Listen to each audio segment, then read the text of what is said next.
Every country on earth at the moment is reforming public education. There are two reasons for it.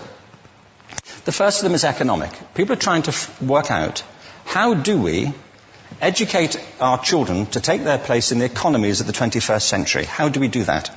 Given that we can't anticipate what the economy will look like at the end of next week, as the recent turmoil is demonstrating. How do we do that? The second, though, is cultural. Every country on earth is trying to figure out, how do we educate our children so they have a sense of cultural identity and so that we can pass on the cultural genes of our communities while being part of the process of globalization. How do we square that circle? The problem is they're trying to meet the future by doing what they did in the past. And on the way, they're alienating millions of kids who don't see any purpose in going to school. When we went to school, we were kept there with a story, which is if you worked hard and did well and got a college degree, you would have a job. Our kids don't believe that. And they're right not to, by the way. You're better having a degree than not, but it's not a guarantee anymore. And particularly not if the route to it marginalizes most of the things that you think are important about yourself. Some people say we have to raise standards as if this is a breakthrough.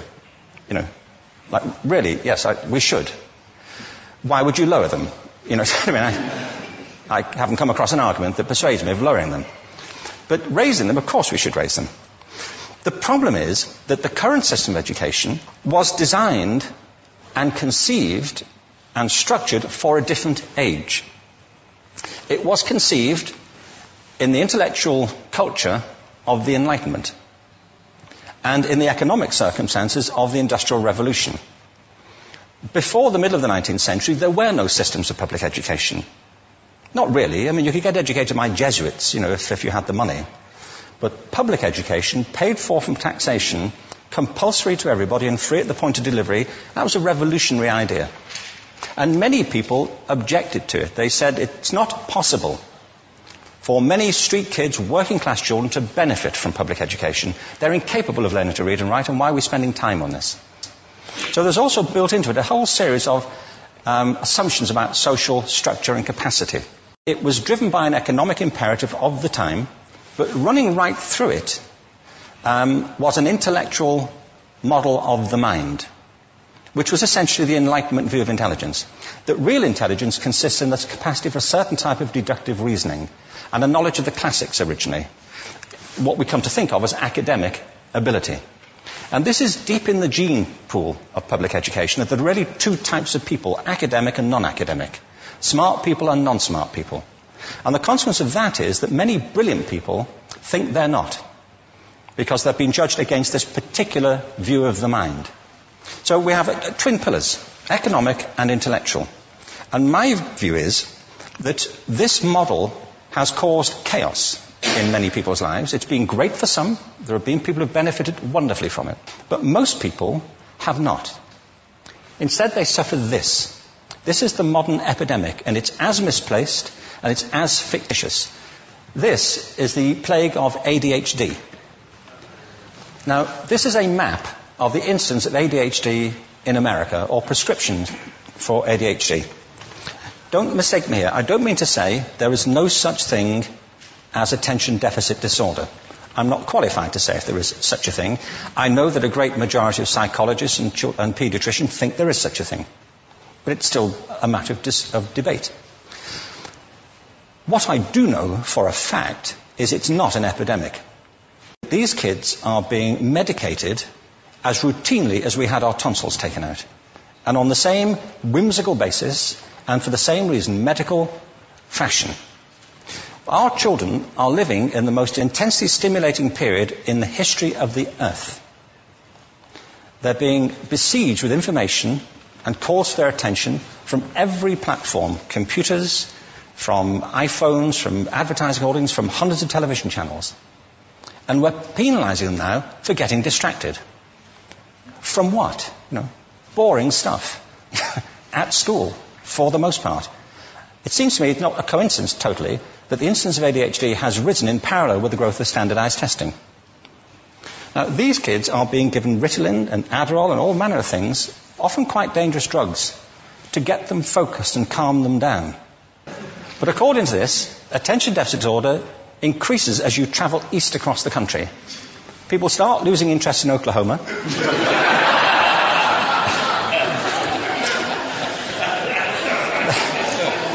They can hardly think straight in Arkansas. And by the time they get to Washington, they've lost it completely. And there are separate reasons for that, I believe. It's a fictitious epidemic. If you think of it, the arts, and I don't say this exclusively of the arts, I think it's also true of science and of maths, but I say about the arts particularly because they are the victims of this mentality currently, particularly. The arts especially address the idea of aesthetic experience. An aesthetic experience is one in which your senses are operating at their peak, when you're present in the current moment, when you're resonating with the excitement of this thing that you're experiencing, when you are fully alive.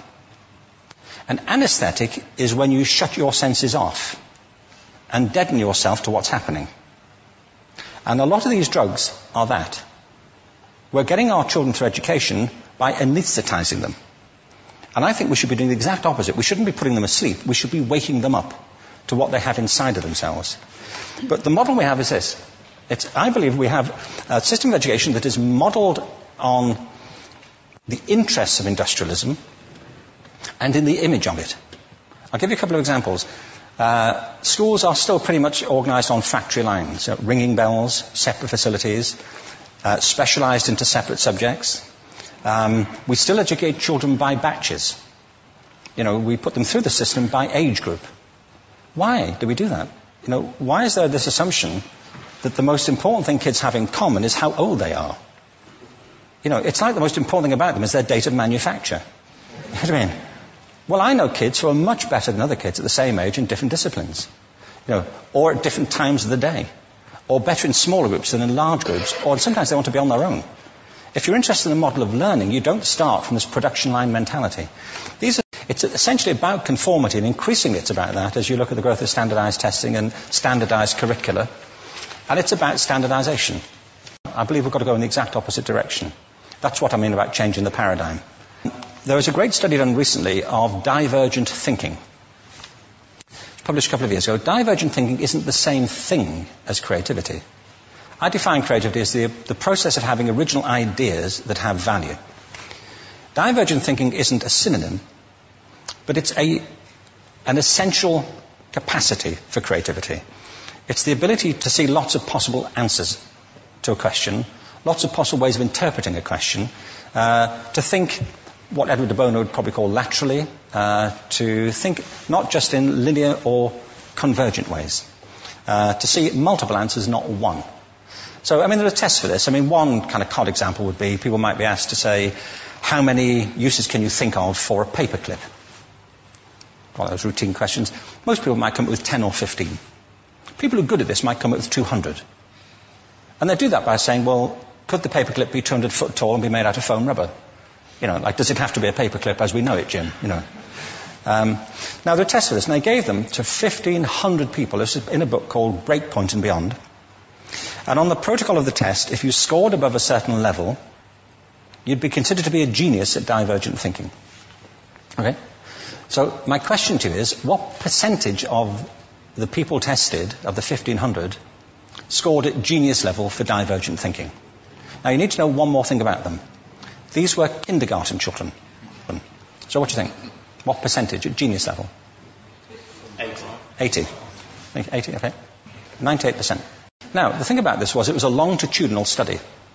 So they retested the same children 5 years later, ages of 8 to 10. What do you think? 50? They retested them again 5 years later, ages 13 to 15. You can see a trend here, can't you?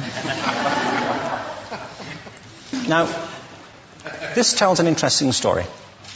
Because you could have imagined it going the other way, couldn't you? You start off not being very good, but you get better as you get older.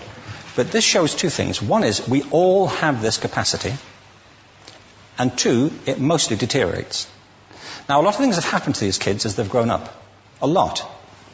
But one of the most important things that happened to them, I'm convinced, is that by now they've become educated. They've spent 10 years at school being told there's one answer, it's at the back.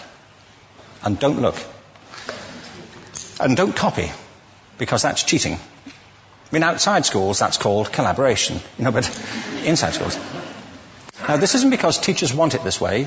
It's just because it happens that way. It's because it's in the gene pool of education.